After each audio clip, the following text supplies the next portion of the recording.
What is going on, Lakers fam? This is your boy Jay Lake, bringing you Lakers all day, all the time. If you haven't yet, please go ahead and hit that like and subscribe button down under. It'd be much appreciated. Again, thank you for coming on, Big Al and Mario. Thank you, Jay. Thank you, Jay Lake. So, what a win! I mean, that was huge, right? I was on the edge of my seat during that first quarter.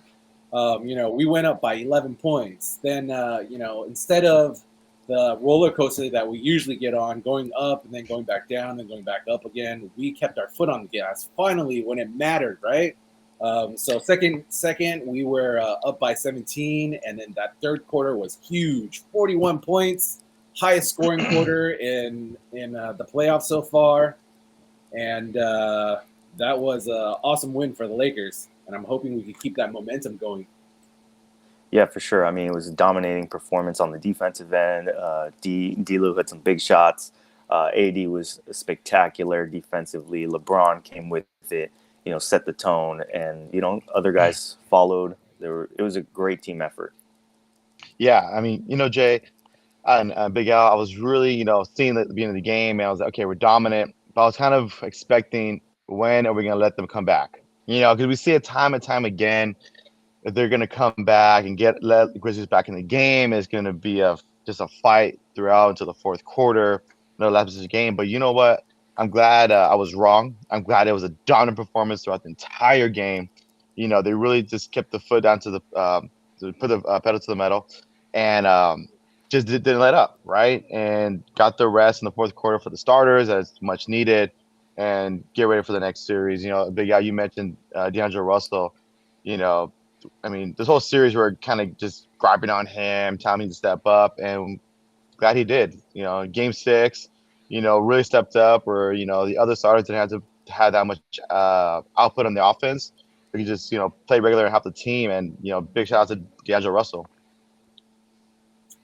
Yeah, so largest lead by a seventh seed at 40 points win. Finally, a game I'm so glad where both LBJ and AD just got to sit and relax and get some rest. They played around 30 minutes, LBJ at 31, AD at 27. They just kind of sat on the sidelines during that fourth quarter, and they're able to be our bench player fans. So that was awesome. Yeah, there were some great plays by AD in the first half and the second half. Just the effort. I remember in the second half, I think in the third quarter when they made a huge run, he dived for a ball to save it, and the crowd was electric, and you could really see that they were ready for this game six. Oh yeah, definitely ready for Game Six. It seems like now kind of confirms maybe they were kind of resting Game Five, right? Maybe they're just trying to see maybe they could barely beat them or whatever. Not really put all that effort into Game Five, but Game Six, they went all out. You could tell every single buddy on that team was going all out. They wanted to win this game. They did not want to go back to Memphis for Game Seven, and they made a statement, right? Winning by 40 points. I mean, that's a statement. That's a statement to not only just the Memphis for talking all that stuff, all that trash talk before the series, the season, during the series. It was a statement for the rest of the Western Conference. Like the Lakers, we are here, and look what we could do. We could be dominant. We could beat you. We're a seventh seed, but it doesn't matter. We're not playing like a seventh seed, okay? So I think the Lakers made a statement to the whole Western Conference. Definitely. So AD had a big game, and I'm glad both AD and LeBron were kind of clicking at the same time. It's usually they kind of switch off one after another. One has an off game, one has an on game. But this game, they both brought it when it mattered. I'm really hoping they have this energy and momentum and bring it into game one of next series. During the third quarter, there's this big block on Aldama. I felt like that was kind of a game changer. There's that amazing lob also to AD over Trip, and he dunked it. So AD was solid tonight. Yeah, AD was amazing. His energy, his defense was just, I mean, it's what you want to see. I think everybody was super happy about it. It was amazing. He just played his heart out. His effort was there. Everybody's rotation were crisp. Total team effort. But AD definitely that anchor on the defense. Yeah, exactly. AD played the way we all believe he can play, right? We expect that kind of play almost every game from Anthony Davis. And I'm just glad, I'm just glad everything just showed up. Everybody showed up in Game 6. Not letting it happen in Game 7 in Memphis, right? So even though AD scored, I believe, 16 points, he didn't need to score more points, right? Because everybody else was scoring, for the Lakers. He was dominant on defense. He had, I think, 5 block shots, right? He was just a presence in there. And so it was great. It was great to see him, really do well. And LeBron did well. But D'Angelo Russell really helped out the team.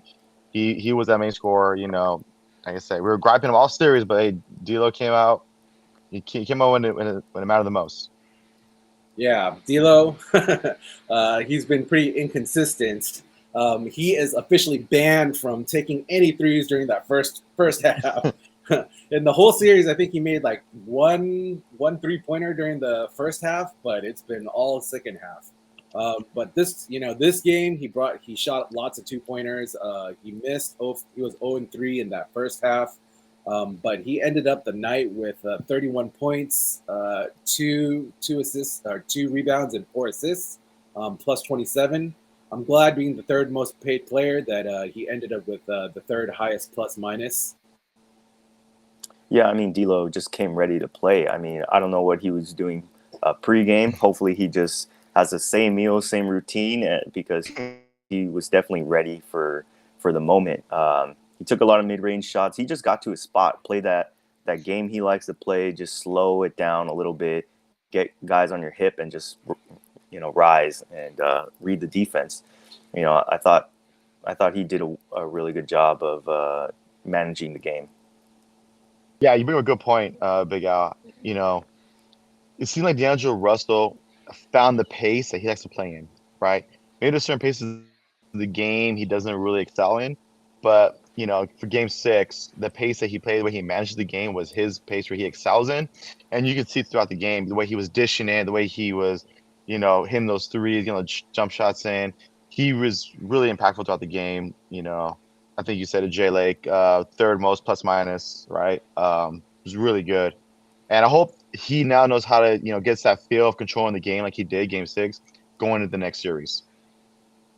Yeah, D'Lo kind of has this old man game, and I'm hoping that's not from his previous ankle and knee and shin injuries. Do you guys think maybe there was a little bit of the incentive when Kyrie was sitting over there looking like, I want to be on the Lakers, and we could do a sign and trade maybe? I mean, that was interesting. I didn't think that Kyrie would show up, and why he would show up. But him and LeBron seem to have a good relationship right now, and maybe it was. Maybe he is trying to scope out where he may fit and be that third superstar. But right now, I'm liking this team. But yeah, Kyrie's going to be an option for sure in summer. Yeah, I mean, I think D'Angelo saw that, and that it has some motivation for sure, because I didn't expect to see Kyrie, right, in LA. I don't think no one expected that. And when I saw Kyrie there, I was like, oh, this is interesting. This could be a telltale sign of what's happening next season, So, like I said, but the thing is, D'Angelo found his pace. He found, the game that it came to him easily Game 6. So, a little motivation from Kyrie showing up, maybe, but we'll see. Our MVP game ball of the game, who you guys got? This is pretty easy. This is D'Lo. D'Lo hit the big shots. He managed the game. Uh, he was huge tonight. The leading scorer. Just great overall game from D'Lo. Yeah, I mean, give D'Lo his props, right? Give him his flowers, as you said, Big Al earlier. We're riding him all series, being consistent. When is he going to show up? That be that third guy. When's he going to help out the stars of LeBron and AD on the offense, right? We just let them kind of sit back, concentrate on defense a little here, and let him take over the game and score. Be the highest scorer on the team. And we were wondering, was that going to happen? Is it ever going to happen? We're talking about one time. Maybe we should let D'Lo go. Whatever. But that performance in Game 6, was really what we expected to see all series. Maybe not 31 points, but definitely somewhere in the high 20s. and the way he was doing the assist, dishing it to LeBron. I love when he just hits. I mean, LeBron hits AD in there for a quick bucket or a slam. He really sees the game well when he's playing like that. So game ball definitely to D'Angelo Russell. Nice. Finally one for D'Lo. Besides that one game where he had those three big threes, he got one. Yeah. My game ball's gonna have to go to AD. Monster defensive presence. He brought that energy. Nobody goes into the paint because AD is kind of guarding the paint. And like I said, that big lob. He put an emphatic dunk over Trip, and I felt like that sealed the game. Rui is usually a pretty solid player for the Lakers. There was a while where he was a sharpshooter, 3-point sharpshooter. This game, he was somewhat quiet. He ended up with a lot of his defensive presence was more important for our Lakers tonight. Because Bane went off last game. He had a huge game, 33, 10, and 5. More than their superstars, Morant and Tripp. But for this game, Rui kind of kept them at bay. It was kind of that change of look, that length, and also LBJ switched on to Bane several times throughout the game. That way, he's not able to drive past them, and they're able to block the shots and alter his shots. This game, Bane ended up with 15, 5, and 2, so they did a good job on the defensive side. Yeah, I mean, as expected for Bane, I think the Lakers are getting tired of him doing these 30-point games. They made some changes in the rotation, and Bane only got 15. So it was good changes. They kept him, being a normal 15 kind of guy. I think that's where Bane kind of regularly scores in my opinion. So they did a good job. Like I said, they made the good adjustments on defense, and the defense was actually dominant the entire game. So hopefully they ride this defense and goes into the next series. Yeah, I'm sorry, guys. I had a call, but yeah, Bane was not. I think they did a good job on Bane. They, blitzed him at times. They just made him uncomfortable. Didn't allow him to get to his effective spots. So I thought the Lakers did a good job on him.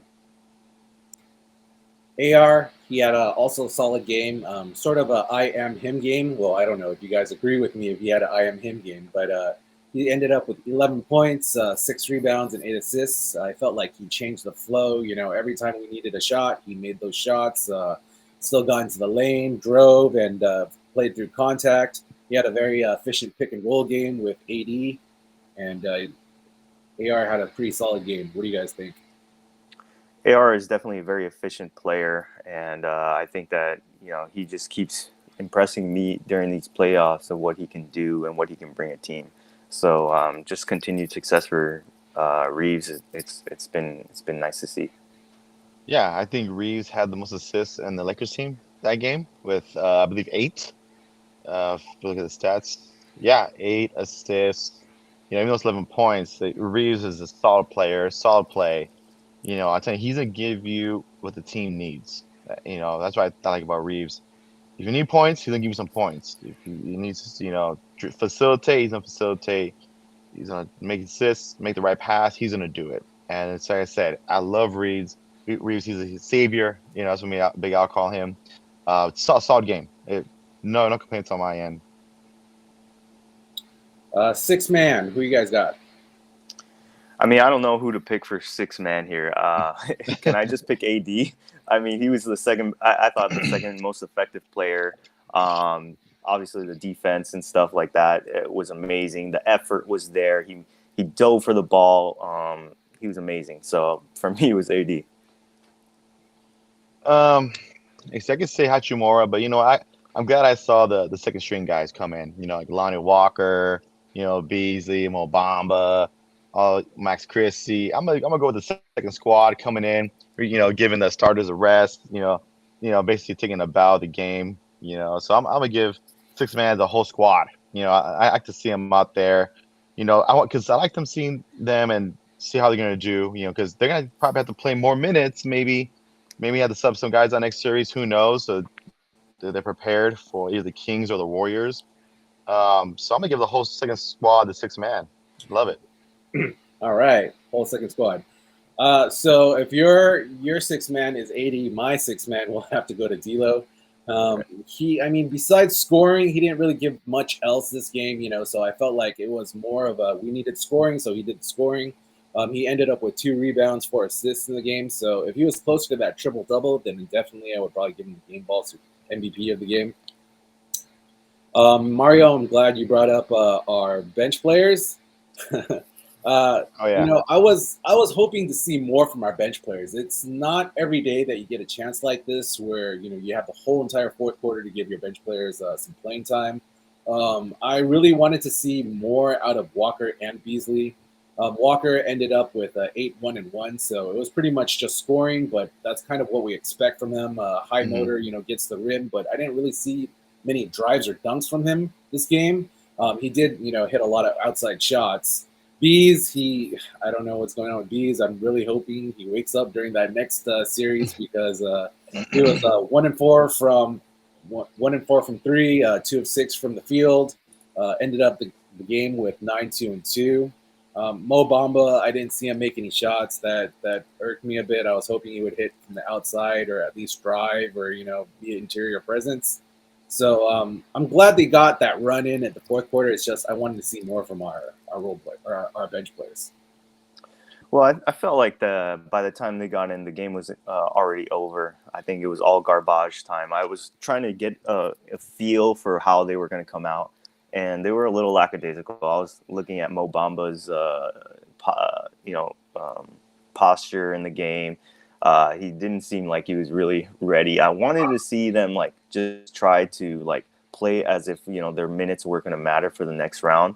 But I think a lot of guys just didn't want to get hurt. They just wanted to make sure that they finish the game. They don't give up the lead. They built on it, so that was good. But I didn't really see much from those guys. Yeah, I mean, I'm just glad they didn't, they just kept the league going, right? To end the game at 40 points. And I think that was their job, and they did their job. You're playing garbage time, as you mentioned, but, Lonnie with the A and Beasley needs to get it going. I mean, if he needs to stay after the game, after practice, hit 1,000 jump shots, then he needs to do it, right? Because he's there for one thing and one thing only, is to hit those jump shots, those threes, be a marksman, But, I was interested about Max Christie. I know I kind of like him. Right? I have a question for you, Big Al. What's his ceiling for Max Christie? I think And I he'd mean be a ceiling, very role player, superstar. What is he? No, I think he can be a really good role player. I don't see him as a superstar yet because he hasn't shown anything like that. But I think he can be a solid role player. He's got nice length. He's got a good jump shot. He was a good shooter in college. A little slow jump shot for the NBA to start, but he's sped it up a little bit. He's worked on it, and now he hits shots a little bit higher rate. And I think once he fills out, he's got a good he could be a good role player for them. Yeah, I mean, I agree. I feel like he's a solid 3-and-D type prototype. I the thing I'm more kind of worried about is Rob Pelinka's tendencies to not sign these rookies to 4-year deals. Third and fourth year team option. Even your undrafted players or your players that come out of the G League, you're not signing them to those multi-year deals when we could have kept them on team-friendly contracts, and that would have helped our cap space quite a bit. I mean, look at what the Clips are doing, right? I mean, they getting it done. Yeah, I think a lot of the reason for that was just the contract situation with Russell Westbrook at the time. You can't allocate that much money to certain guys, even if it's long term. You're locking up your team, and Rob's trying to be as flexible as possible. But yeah, I mean, gotta start taking some risks or some smart gambles. We've drafted well. We've always drafted well, especially in the later rounds.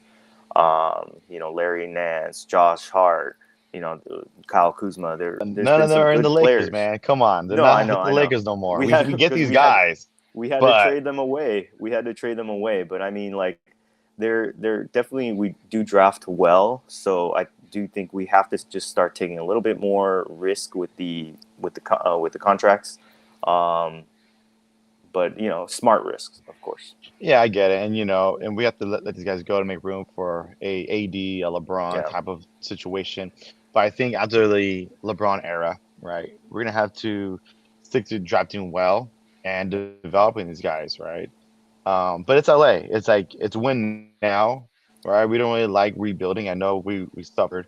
We tried to rebuild like after Kobe and stuff like that, or even the end of Kobe's career. It was just we don't like rebuilding. We don't like to. We're not patient. LA Lakers are not patient fans. We're just not. We want to win championships now. We have 17 championships. Tied for the most in NBA with the Boston Celtics. And so, I feel like we have you draft really well. We're like, oh, we could get this superstar here, but let's give away all of our picks or all of our developing guys. And then we end up, scraping and making crazy changes mid-season. Because we started out this year, 2-10. Analysts gave the Lakers 0.03 chance to make the playoffs, right? And luckily we made a change mid-season, and here we now. Right? We have a better team, a team that works well together with chemistry. And so, like I said, but who are we going to develop, in the future? Who knows? yeah. It was a great move by Rob mid-season. Still amazed that we got as much as we got.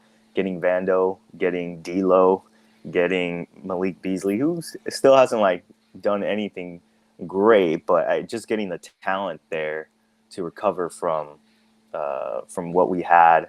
We were flirting with 500 all season, and then now we're here, second round. Rob definitely gets that mid-season award for doing that. Let's hope that he's able to keep that up during the off season. Dillon Brooks, we didn't hear much chirping from any of the Grizz this game. Originally, he said, not going to respect LeBron until he drops 40. Well, the Lakers won by 40 this game. I don't know if you guys saw LeBron's social media, but usually he goes 0 dark 30, and then that's basically playoff mode activated. There's no more social media, no more tweeting, no more Instagramming, no more anything, because he's serious about it. But after the win for this game, he tweeted out, if you ever see me in the forest fighting a grizzly bear, go help the bear. So Love that tweet. Absolutely love it. I mean, you mentioned before he going 0 dark 30 in the postseason. I think he was really, back then, he wanted that championship. He didn't want no distractions. He just was locked in. Now that he's, a veteran, 20 years in the league, I think he knows now how to handle it, right? The postseason, and where he doesn't have to go 0 dark 30 anymore. But I think those tweets, I like them because it shows the fire in LeBron and how bad he wants this, right? He wanted a championship before. His first one, he wanted it so bad, because that run he made Game 6 against the Celtics, he went for 45 points. He just took over, right? He wanted it so bad, and then obviously he's been on crazy championship teams, beating the best NBA team in history, the Golden State Warriors, record-wise. And now it's like I think he might want this one a little bit more now. It seems weird, but I love it. I love that fire that we're seeing. His passion out of LeBron, even if it's just through the social media and in the game, right? But I love it. I'm here for it. I want some more, actually. Yeah, I think Dillon Brooks did the dumbest thing in the world by just calling out LeBron and wanting this challenge, and then calling him old and saying that he pokes bears. Well, now LeBron responded. I think the whole team rallied behind LeBron. Like, they love LeBron. They want to fight for him. So they definitely got the Lakers focused for the series. Backfired for them, but great for us. It gave us motivation to help us get more chemistry on the team, and just now we got to get it ready for round 2. Right? Hey, I've just thought about something about maybe Dillon Brooks for a meme. That little meme or reel or whatever, TikTok. Dumb ways to die. Yeah, I poke bears. Yeah. Right. We need to make that one, Big Al. We need to send it out there. Okay. Yep. I'm glad you guys brought up the point 3 because, Lakers, we've been struggling all season. Started off with 2-10, flirting with that 500, all the way up to our play-in and our playoffs. Before the season, or I guess with the 2-10 start, analysis gave us 0.3% to get into the playoffs, and we sure proved everybody wrong, right? Lakers fans, I am so pumped. I mean, I'm ready for Tuesday. I'm ready for us to bring that fire and heat. You know, I'm ready to whoop that next team, like Hustle and Flow. Yeah. But if you guys agree with what we said today, please go ahead and leave it down below and like and subscribe. Thank you so much. Thank you, Jay. Thank you, Jay. Take care. See you guys next game. All right, go Lakers.